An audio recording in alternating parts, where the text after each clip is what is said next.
Illinois State Police are still working to ID several people killed in the deadly pileup on I-55 in central Illinois. This evening, we have learned 7 people died, dozens more are hospitalized. Tonight News 4's Alexis Sotos reveals new details about that wreck and when people can get their cars back. Well, the interstate did shut down again today because wind was once again a problem. Take a look at these images from our crew on the scene today. You can see how quickly it went from this clear to this, nearly impossible to see.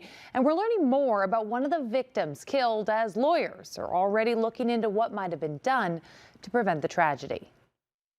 She would talk to anybody, do anything for anybody.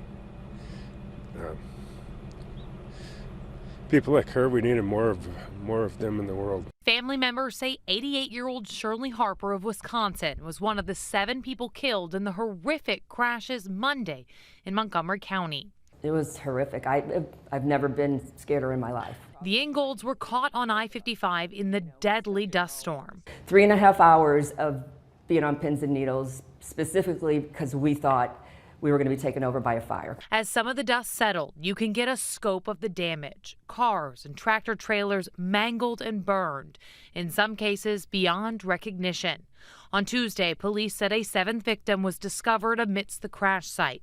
They're still working to identify all the victims, asking the public for help. We want to make sure their family, the people that are out there that are their loved ones that are concerned about their whereabouts, that we're able to provide some closure and proper identification of who these 2 victims are. 37 people, one as young as 2 years old, were injured, and already lawyers are looking into what, if anything, could have been done to prevent the tragedy. There were several tractor trailers involved, and one question you have to ask yourself is why were they continuing driving if what it appears to be worsening visibility every mile up. Clifford Law Firm in Chicago has deep roots in trucking litigation, and they say they've already been contacted about the crash. Tractor trailer drivers are professional drivers. They have an obligation to act as professional drivers.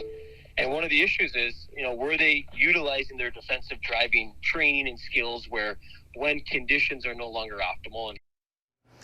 Illinois State Police plan to release a majority of the vehicles involved starting tomorrow morning. Now, some of those traveling in the northbound lane will not be released at this time.